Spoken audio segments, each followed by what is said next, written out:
Hello, Nigerians and lovers of Nigeria, and all the people who are interested in seeing a new Nigeria that can work for all of us. This night, from our end here, we are bringing you something that will suit your mind because justice will definitely prevail in Nigeria. So far, we've been waiting for the deluge of files coming from FBI. Hopefully, from the news we are getting any moment from next week, Monday, what we're going to be asking ourselves is how many pages have we reviewed and what are we going to present? However, even before then, FBI files have been trailing in Nigeria with respect to yours truly, our man in Aso Rock. And tonight, we are going to be explaining the implication of the FBI file and how it implicates Chicago State University. Chicago State University may actually find themselves in a very big challenge and in a very big scandal by the time FBI drops their own bombshell, and you're going to see it this night. And aside from that, we also have for you this night how the mandate that was denied Peter Obi so far temporarily, as we believe, and Labour Party, how it is still causing havoc in APC. It's like a latent heat that is burning from inside. And we're going to tie it to the information we presented to us over the weekend about the intelligence officers, Mr. Greg, the voice that we heard saying that if the Supreme Court did not do the needful, some other avenues might do the needfuls to make sure that justice prevails in Nigeria. The fact of the matter is that even those who are in Aso Rock, APC themselves, they know that they are still there temporarily. As you will see much later today, they still have situation room. You know, situation room are those things you set up before election to make sure. Even though they have ascended to power, they still have situation room to contain the pressure that is coming from people who care for justice in Nigeria. The pressure we are mounting, the pressure from international community. As we talk, as we're going to be showing us this night, ECOWAS is already being appealed to officially to rise up to the occasion and not allow forgery to sit. I know what I'm saying. I choose to put it that way. To not allow surgery to sit in cheering them. And all these things is what we have for you this night. And I hope you sit back, enjoy yourself. Let us make the most of this opportunity. So I want us to start from that letter that is coming from the Federal Bureau of Investigation. You may have seen this letter trending. We wanted to do much about this yesterday. I know that if you go through our channel, you're going to see some things that Ifeoma had said there, but this is my own perspective, if you don't mind. You can see the logo of the Department of Justice. And now at the right hand corner, you can see U.S. Department of Justice, Federal Bureau of Investigation.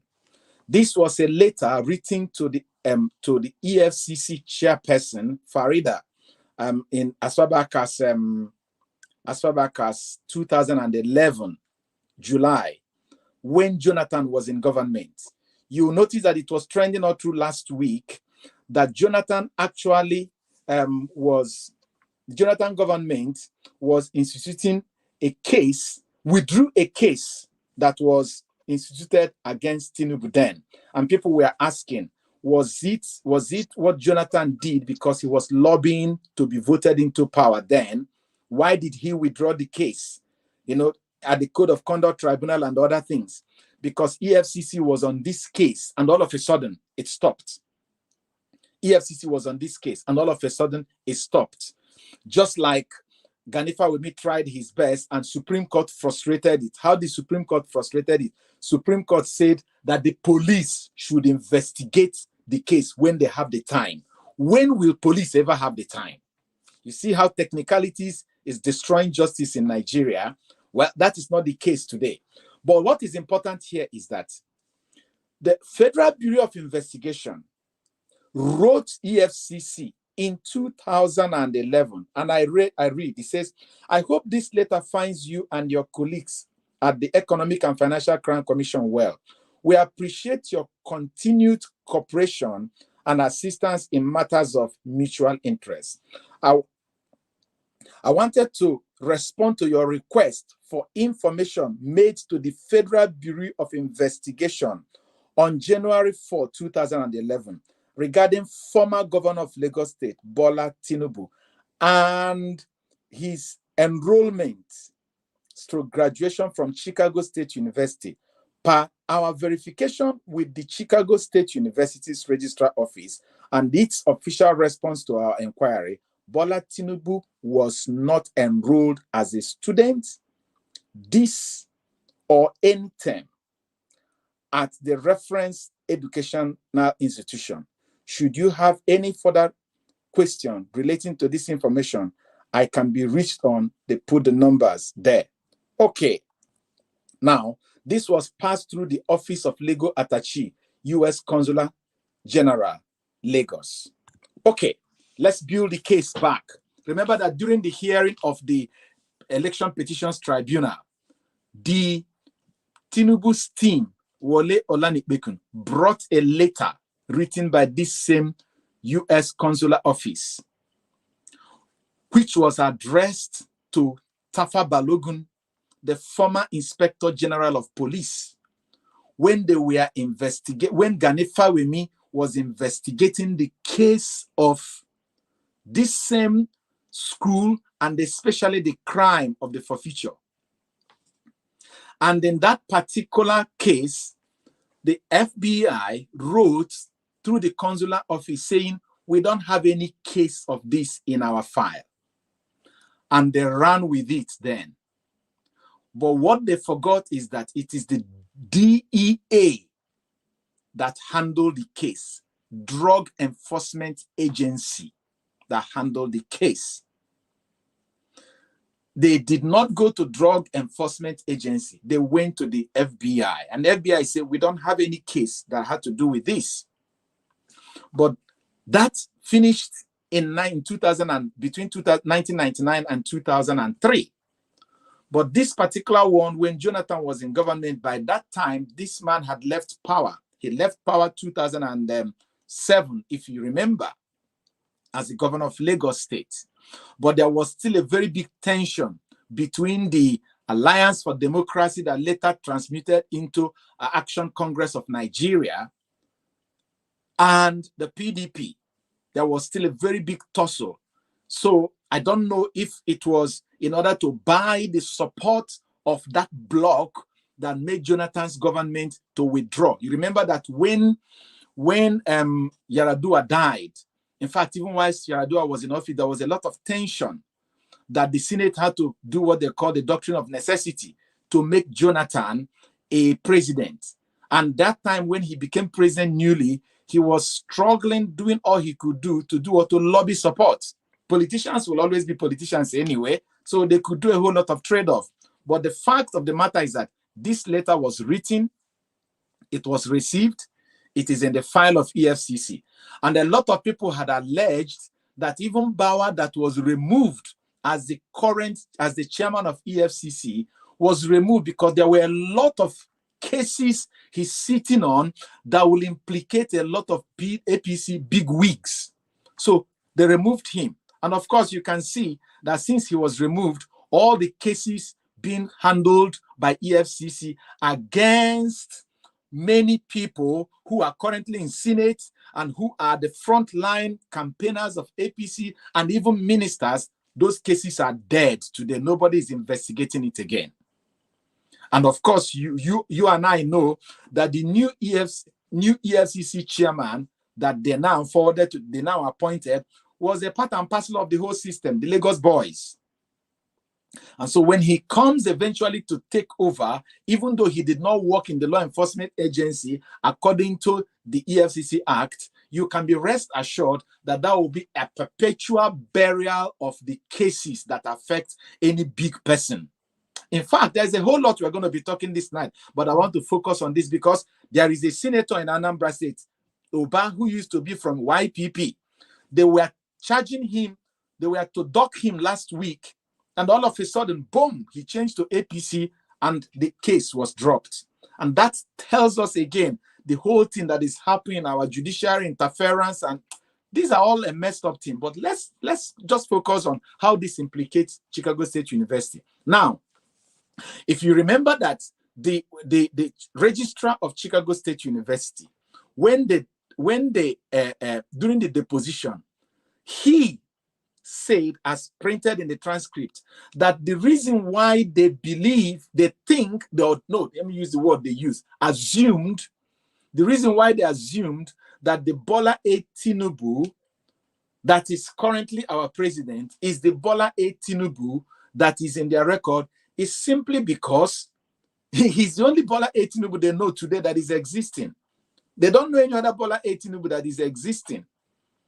And this guy who is the registrar today, it was as of 2013 that he actually even got that he finished his master's in one university in California.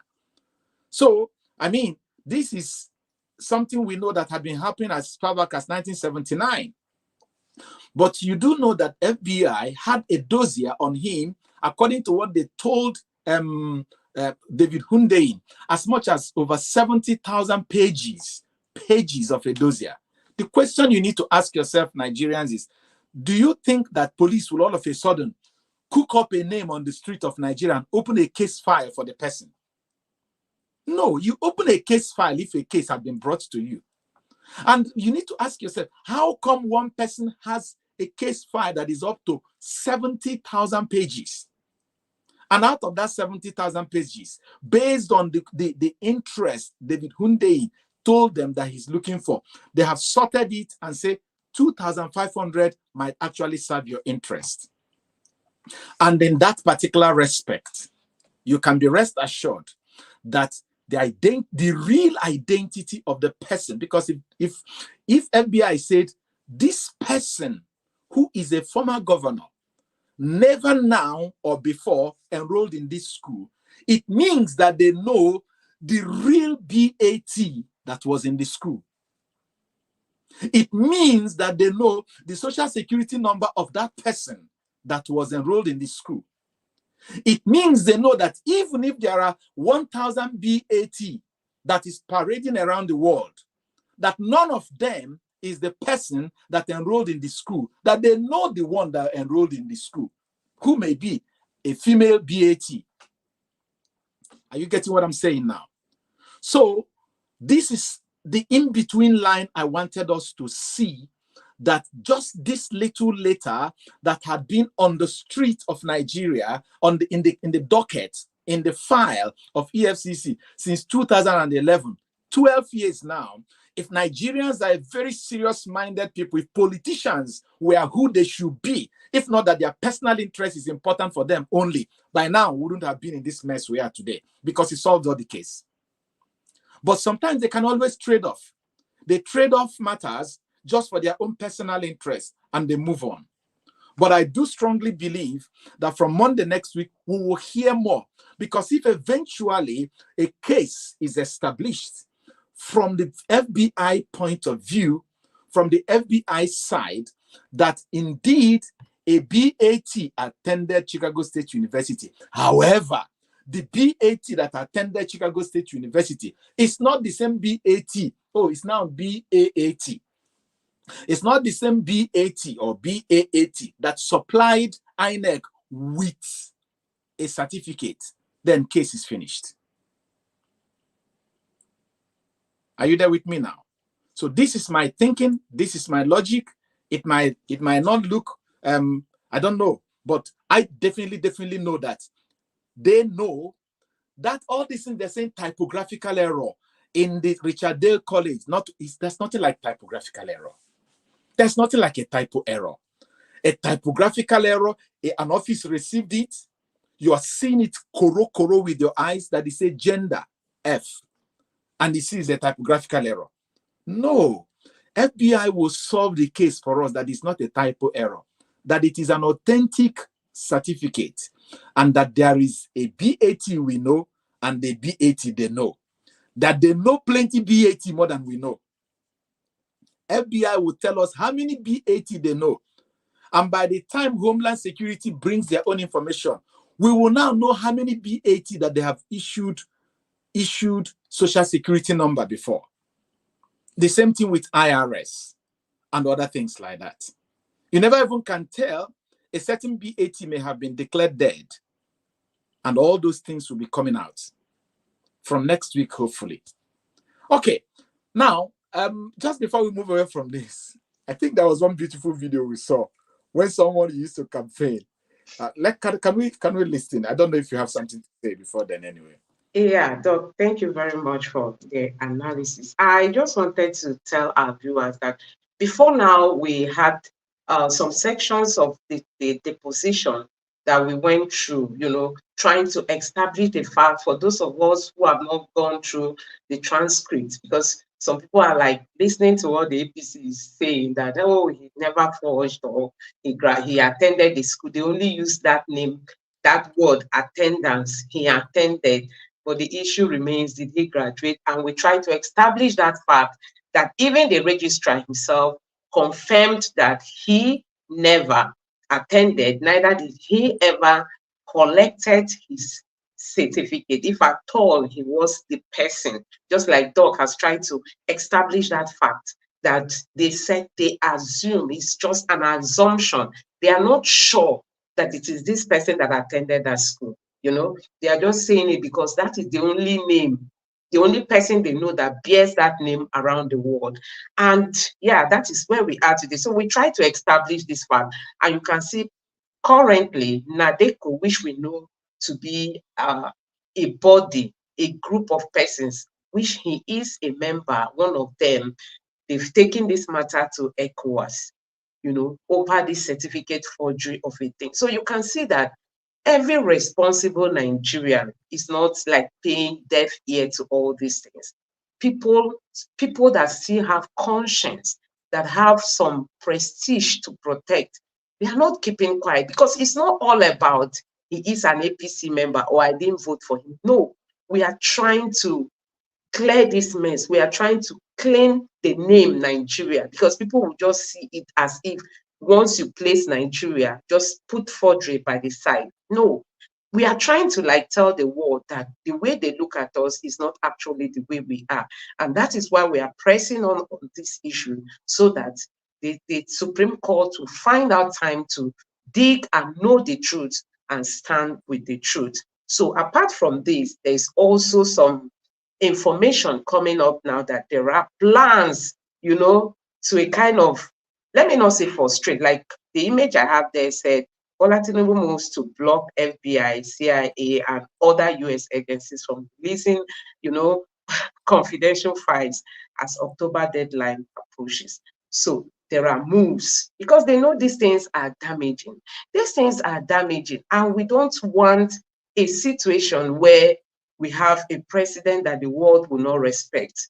The world will not take him for anything. No, the FBI has already decided that they are going to be releasing this file, and no doubt in few days you see these files coming out, and I tell you, things are not really looking good.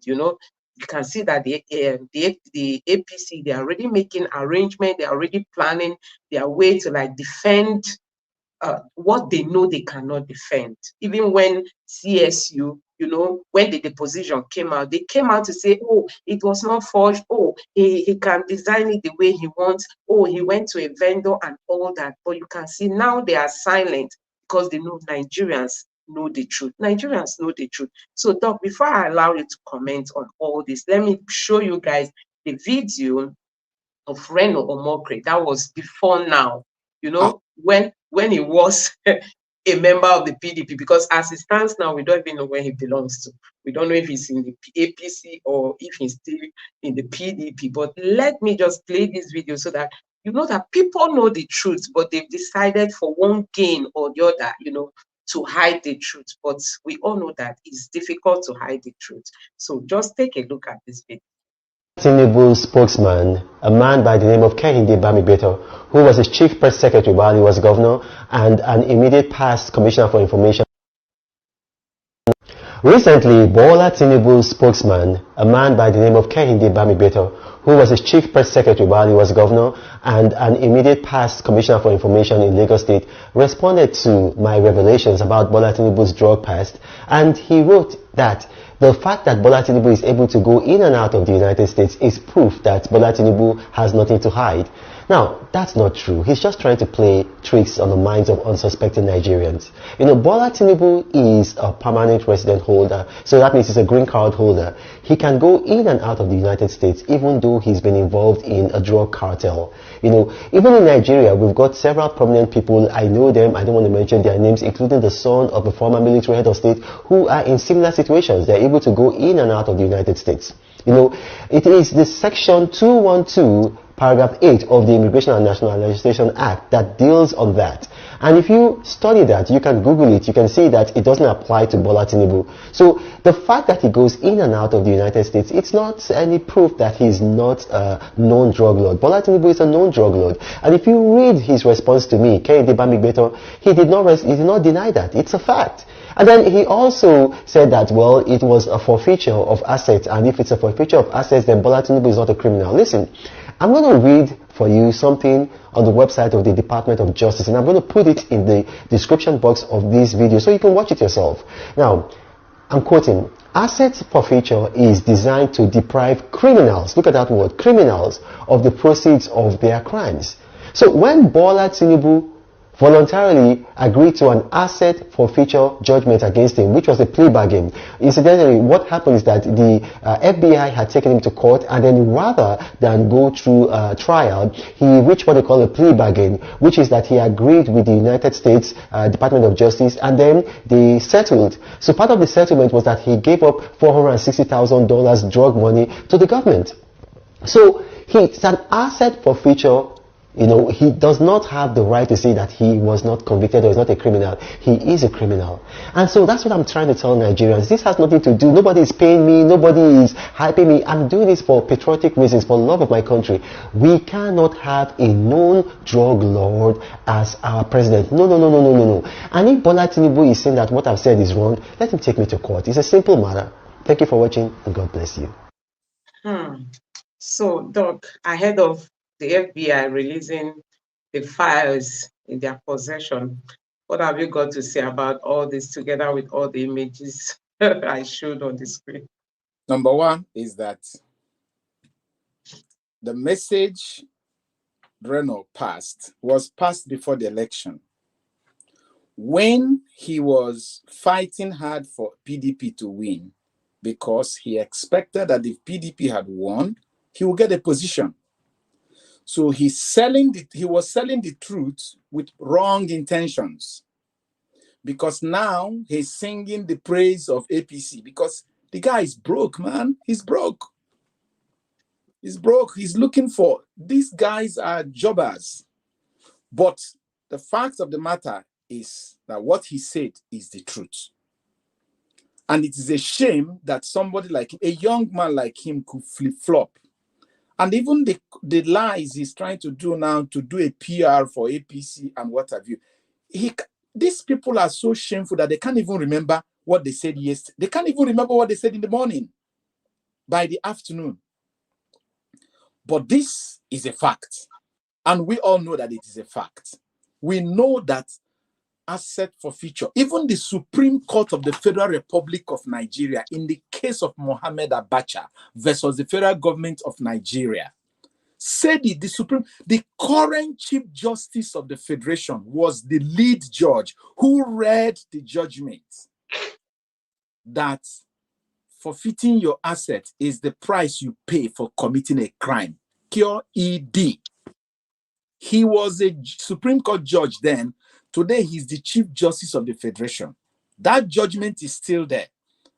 Mohammed Abacha did not go to prison, but he's forfeited his asset. He went to court to declare that his asset should be returned to him. The case got to the Supreme Court. The Supreme Court ruled. It was the judgment of Justice of the Supreme Court, I've forgotten how his name is pronounced, who is currently the Chief Justice of the Federation, that delivered that judgment, that the price you pay for committing a crime is to forfeit your asset.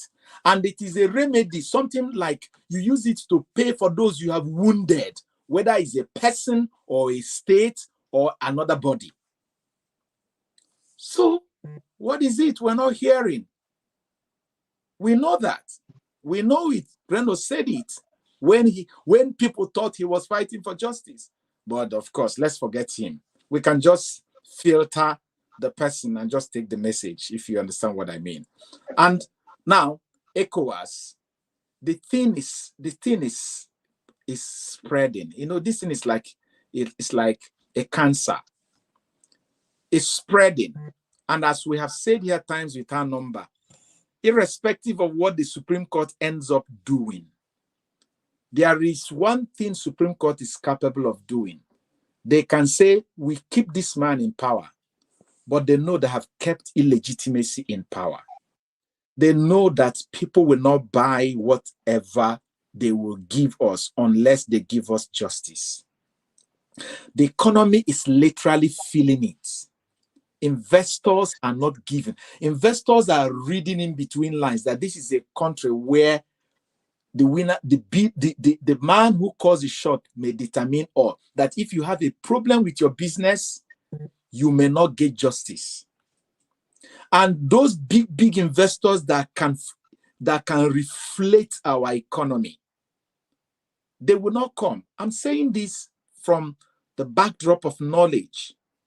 My thesis is online, and I dealt so much with international businesses. I researched countries, and I know that one of the main thing people, investors are afraid from emerging economies. I presented a paper in South Africa and in Dubai on emerging market economies. And one of the major fears of investors is the regulatory environment and the justice system. Are we sure that if our business did not go as it is intended, that the law will protect us? Or are we going to be treated somehow? And there is nobody who will see the path that brought this government and the path that this government is taking, and the person will carry his resources and go and invest in that economy. That is it. Just take a look at today. But just yesterday, former deputy governor of the central bank, a professor, was saying it. Nigeria is a bankrupt nation.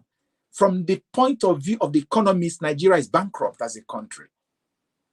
And in the midst of this bankrupt situation, 360 members of the National Assembly, they still want to buy for themselves, one person, a car worth 160 million naira, not 16 million.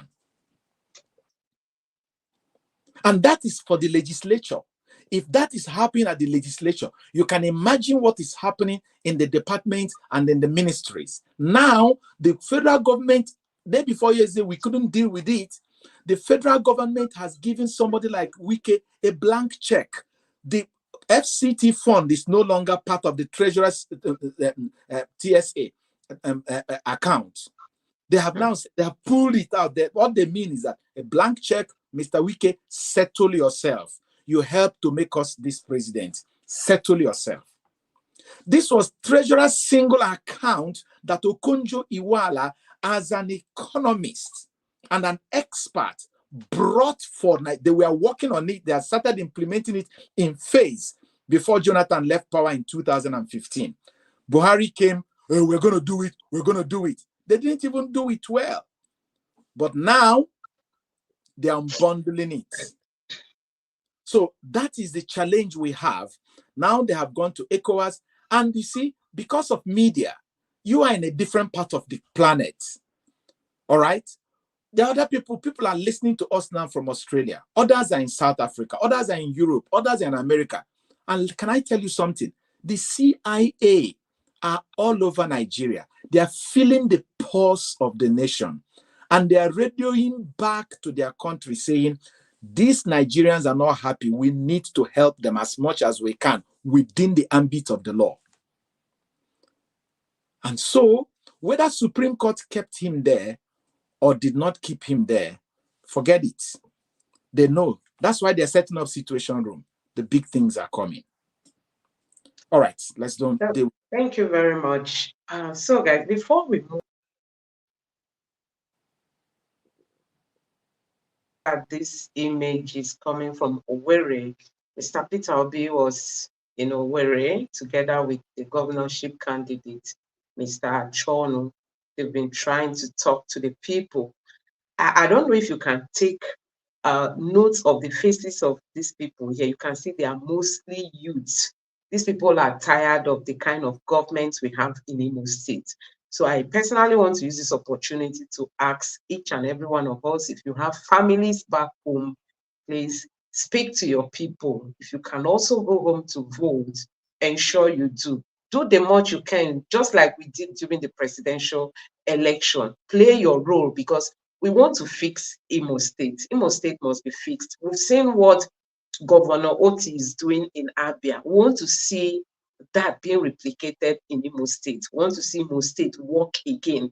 You know, I don't even know if you've checked the statistics of what is happening in Nigeria.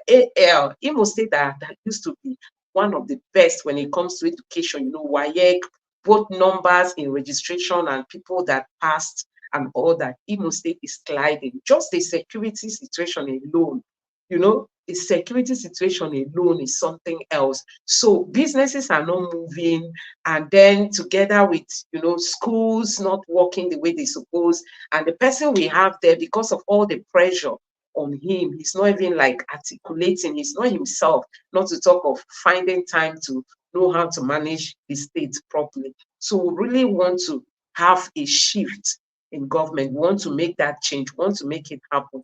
So wherever you are, you can play your own role, you can play your part, try to speak to your people back home, give Mr. Chon the support, and let him come and do what Oti is doing in Imo State. So Mr. Peter Obi has been touring the local government areas in Imo State together with the governorship candidate. So we are urging you all for your support. Do well to support him in any way you can. I mean, the governorship candidate, in any way you can. And apart from that, like I said yesterday, the APC, I mean, Governor Hope Uzodinma has been using obedience to campaign Nigerians. You know, these are politicians. They are so desperate. They just want power at all costs. Somebody said, I don't want you to be my leader. He said, I must be your leader.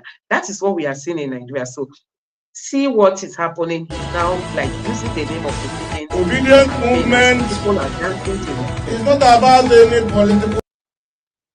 Obedient movement is a patriotic movement. Obedient movement is not about any political party. Obedient movement is about good leadership. Obedient movement is about the future and the interests of Nigeria. I want to identify with you whole and entire, and I assure you that I will join hands with you in driving home the realization of your aspirations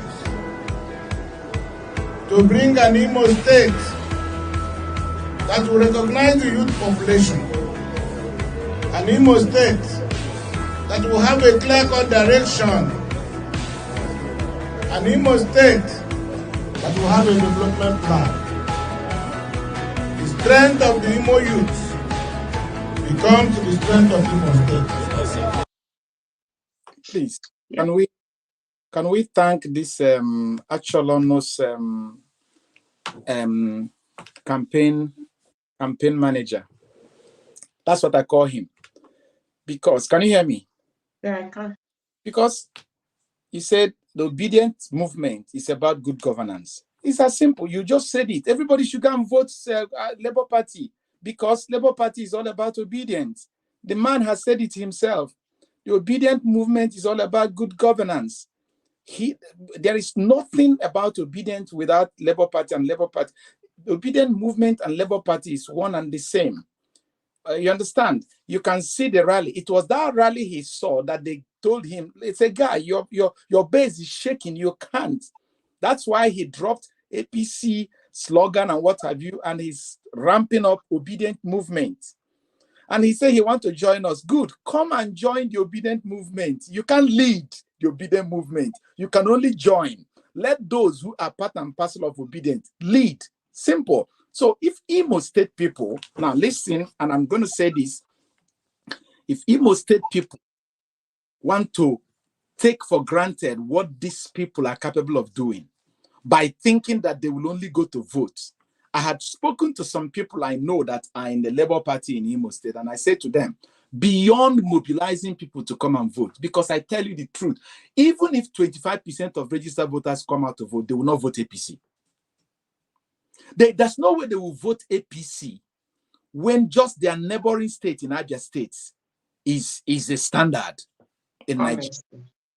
Under the auspices of Labour Party, one. And secondly, when the current APC has wrecked Imo State, look at Imo State, just like you say. Look at Imo State. Now, but we do know how they function in Imo State. Beyond voting, they have their plan B. Just like as we are going to the election in February, they had their plan B. They knew that plan B for Rivers State is not people coming to vote. And what Wike did in Rivers State is what they are compensating him with. Justice Samane and co. upheld it. They upheld that atrocity. And so I want the Labour Party leaders in Imo State, you must have at least 3 polling unit agents, one with a camera to video what is happening, the other one that will be the official person, and then the third one, and that all of them, before they are approved to come and be Labour Party agents, they must make official commitment to Labour Party that they will make themselves available as witness in the tribunal. So that this nonsense of where is the polling unit agent and co, that the court, they're going to present it. And the video is going to show when any crook comes to tear the ballot paper. Because if they are thinking that on the day of election, they'll go thumbprint and go, forget it. The man is coming back. It is only when they go beyond, legally speaking, everything I've said now is still within the law, to make sure that everything is well monitored and that those people are ready to come and stand as a witness and say, this is what happened and this is what we saw. That may be one of the strategies that will help them. Doc, I don't even know if you can remember some of the revelations that were made by Mr. Ugochinyere about the governor of Imo State. As in, he knows how to, meander his way through. Of course. He understands how to maneuver everything. I mean, the sitting governor, he knows all those tricks. So I think the Labour Party really have to shine their eyes. I mean, the members in Imo State, they really have to let the presidential election be a very big lesson, because it will be bad if we did not learn any lesson from some of these things that we went through during the presidential election. Anything can happen. INEC can aid whatever plans they are having there. Imo State, this man, he can use money to silence people, even those that you think they are disciplined. By the time they will see money in this hungry economy. Yeah, not just money, they can also use security. They can. This man is capable of declaring a state of emergency in some local governments. There were places that voting didn't occur during the last election. There were places like that.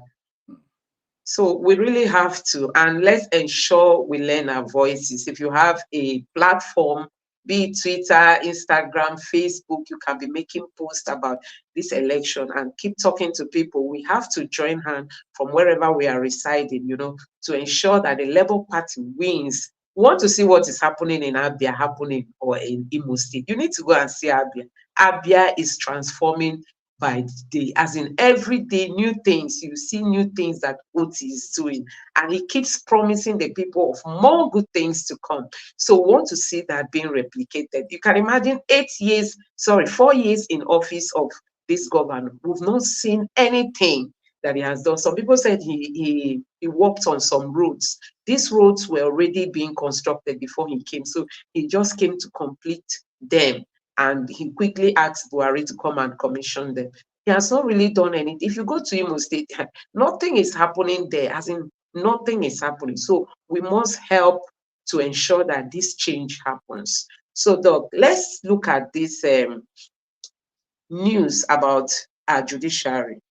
Like what we have here on the screen, this man defected from YPP, is now in the APC.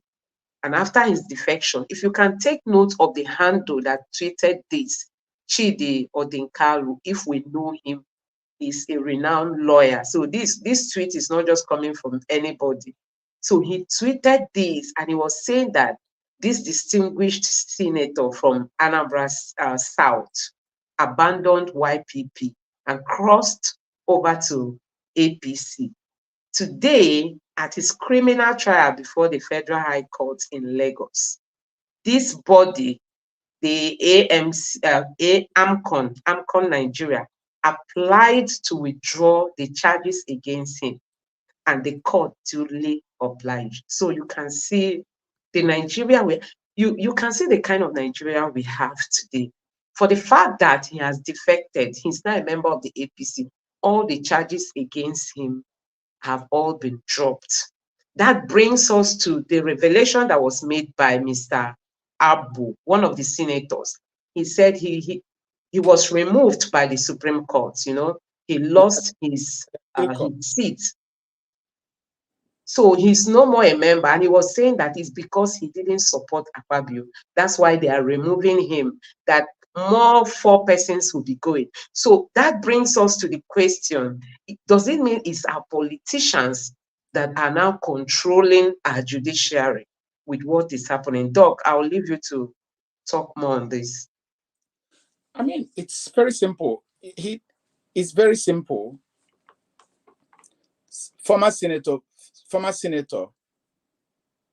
Bulkachawa, whose wife was one-time president of the Court of Appeal, said it in the chambers, Senate chamber. He said it, that his wife did a lot of favors to his colleagues. Favors means if the woman had not intercepted, judgment and justice would have gone against his colleagues. But because of the wife's involvement, his colleagues were saved, which means there was interference between the politicians and the judiciary, which means the judiciary were in the pocket of the politicians. Now, people can say, oh, the guy has come back to say that he's sorry to Akpabio. But we forgot that whilst Bulkachawa was talking, the former Senate president, what's his name again, his last name, was telling him that Lawal was telling him, is enough, which means he was over speaking. And the boy who they removed, the senator they removed, he's also thinking about his political future. So he probably felt, ooh, I spoke too much. But he said the truth. If anybody take that statement for granted, that person doesn't understand the dynamics of politics in Nigeria. The fact is this. He said that 5 senators, himself, Odious Okalo, and 4 others, have been earmarked to be removed. So he's one of them. The question we need to ask ourselves is, who removed him? Is it the police? Is it EFCC? Is it Senate that impeached him? No, the judiciary removed him, meaning there must be a cross-communication between, based on his statement. He said he apologized to Akpabio because he's his brother, but he did not say that what he said was a lie. He did not denounce the earmarking of 5 people in his apology. Even when he was saying that 5 people have been earmarked to be removed, he still called Akpabio his friend and his brother. Do you understand? Now, there is a statement in my place that says that if you don't know how to talk to a big man, you wear a mask to talk to him, which means you still want to say the truth without being seen as if you are embarrassing the person. That guy said a salient truth that Nigerians must take note of. Nigerians must take note of what he said. Now, if that be the case, it means that the judiciary is still the puppets of the politicians. The puppet of the politicians. I just heard in the news from the Arise News yesterday how a magistrate in Anambra State was going to work on a motorbike, on an Okada, and how the members of Nigerian Bar Association had now approached the Minister of Justice, begging him for the federal government to look at the welfare and the remuneration of judges. Did you hear that? Nigerian Bar Association walked up to the Minister of Justice, who is now the Chief Executive Officer of the whole Ministry of Justice, begging him because it is on his desk. He's the Chief Executive Officer. He will determine whether salaries will increase or not increase. And this same guy they are now begging 3 months ago was a defense lawyer in the case that was challenging the eligibility of the incumbent president that they appointed him. And whilst that particular case, judgment had not been given, they made him the chief executive officer of the ministry that will give the judgment. Nigeria, just take a look at it. Just take a look at the revolving door of characters we have in the judiciary. And this is also the same judiciary that is appointing their children to take over from them against the rule of ethics of that particular ministry. So when you look at all these things, you ask yourself, where are we? You do anything bad in APC? Have you forgotten former governor of Edo State? What is his name? Oshomole. Oshomole, during a campaign in 2019, once told a PDP man, join the APC and your sins will be forgiven. That's their method. You join APC, your charges will be dropped. Period. That's it. And that's where we are. So we have this video of Mr. Ndume walking out of the Senate. I don't know if we'll look at it. What is showing us? David. Moments after the Senate resumed plenary on Tuesday, Chief Whip Ali Ndume raised a point of order on alleged procedural errors constantly being committed and at times overlooked by the President of the Senate, Godswill Akpabio. The error this time around was a motion by Senator Sumaila Kawu on the need to reopen the Nigerian-Niger border without mentioning the title of his motion. Coming on Order 51 of the Senate Standing Rules, Ndume requested Akpabio to allow correction of any error made or observed during plenary. The issue of saying that you have ruled, if the ruling is wrong, even the Supreme Court, when it passes judgment, Distinguished Chief Whip. Akpabio immediately interjected, saying that having ruled on the issues raised, it cannot be revisited. He consequently ruled Ndume out of order.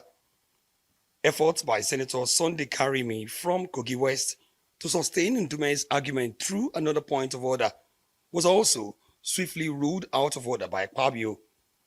In a frantic effort to defend Akpabio, Deputy President of the Senate, Jubril Burao, quickly rose to read Order 16, which requires a substantive motion to be moved by any senator for correction or review of earlier decisions taken. His point of order was sustained by Akpabio.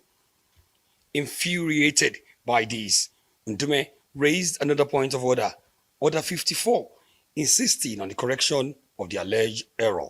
as a way of advising. Can you play a little bit where they said the Deputy Senate President came in?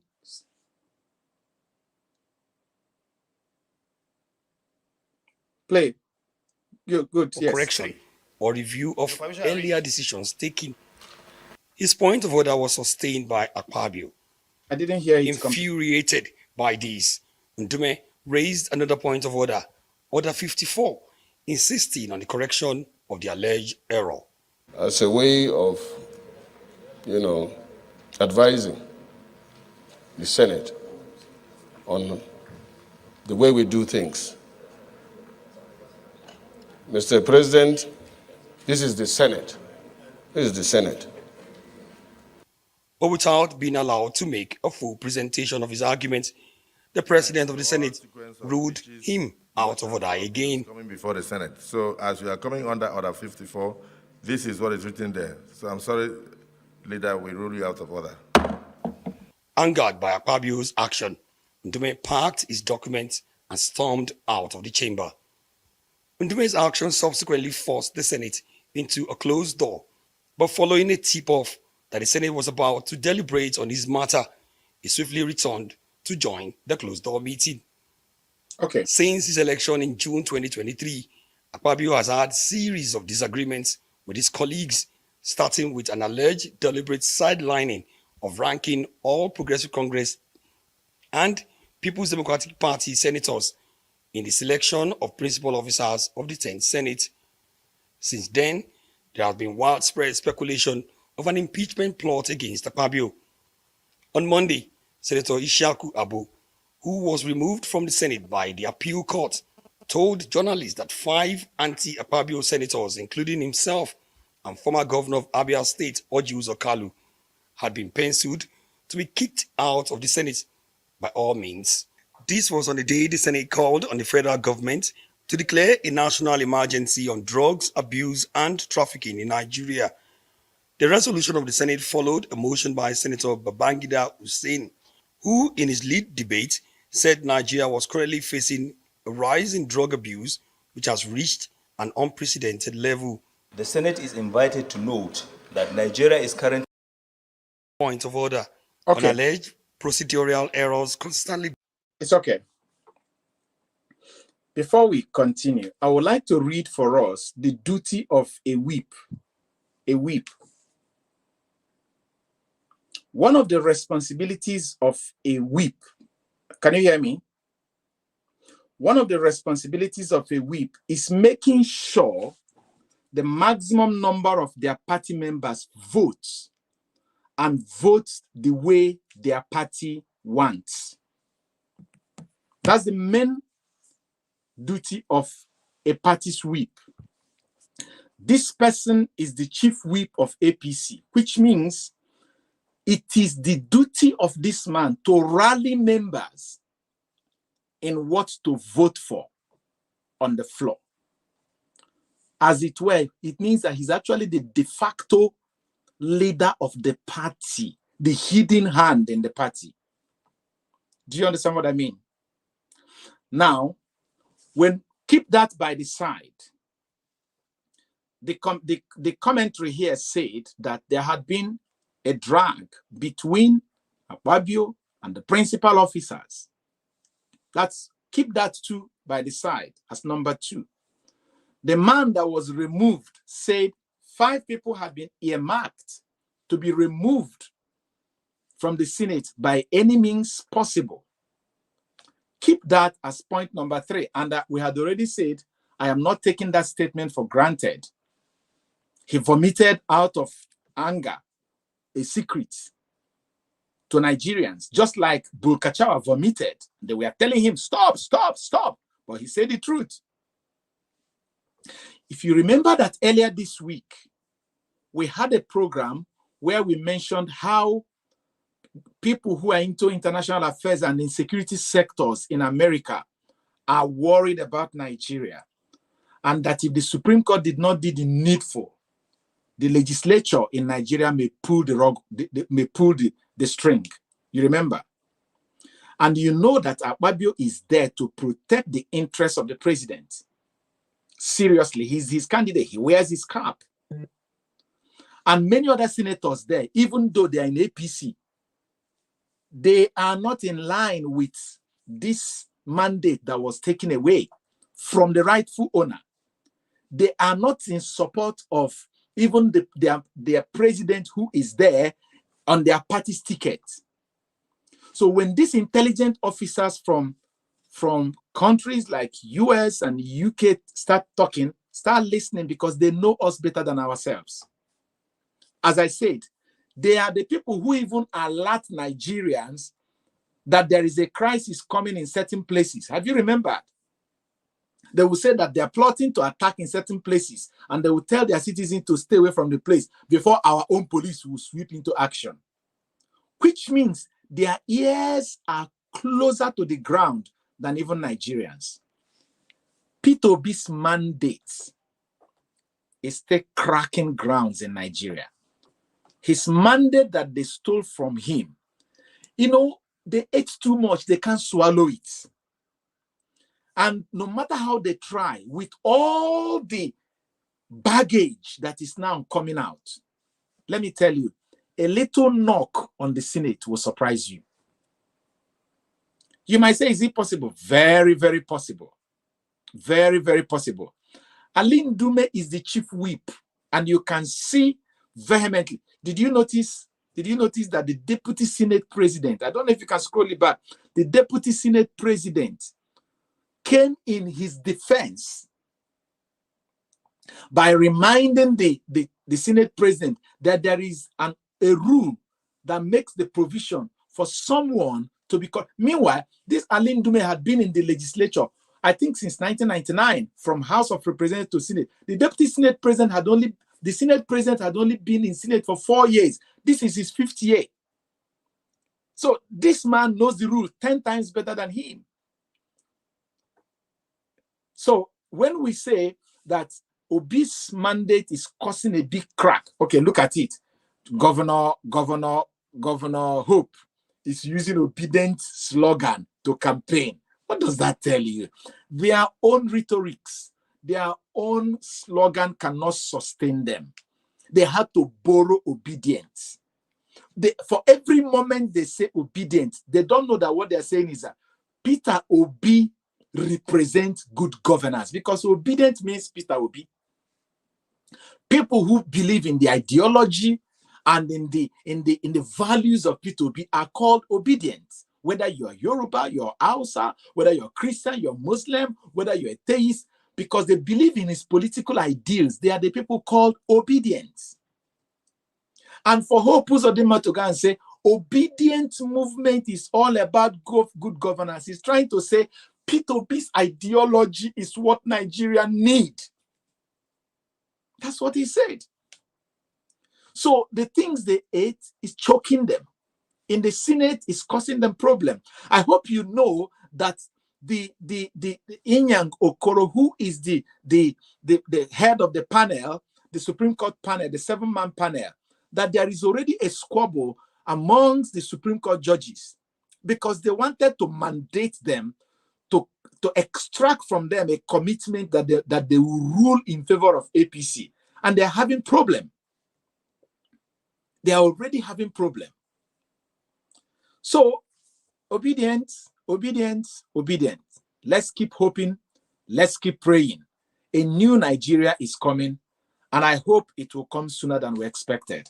On that note, guys, we call it a quit for tonight. We'll see you again tomorrow. Thank you. Your mic is off, please. Yeah, Doc, thank you very much for your contributions. And for our viewers, thank you for joining us. You can see that those little contributions that we are making is keeping our politicians on their toes. You can imagine so many confusion, in the APC camp. They are not finding it easy. Even the court system, our judiciary, the judges, some of them, they don't even know how to handle this case at the Supreme Court now, because it is clear, it is obvious that something is wrong somewhere. They don't know. I know they will be struggling, they'll be struggling on what are we going to tell Nigerians? What technicality can cover this one, can strike this one?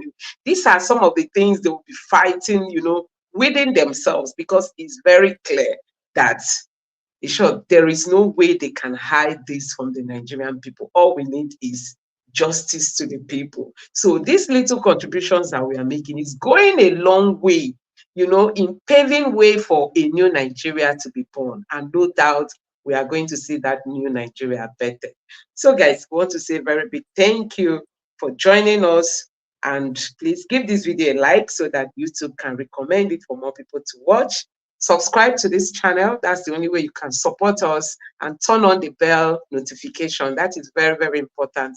If you turn on the bell notification, you'll be getting all our updates. So when you click that little bell that is close to the subscribe button, it shows you different options. You tap on the all. That's how you get all our updates. And with this, we really want to appreciate you. Thank you for your time. Thank you so much. We don't take it for granted, and we hope to see you again tomorrow. God bless you for being a part of this live show. Thank you. Doc, thank you very much for your contributions. Thank And you. good night. Bye. Bless you. Thank Bye. you. Yeah. Yeah.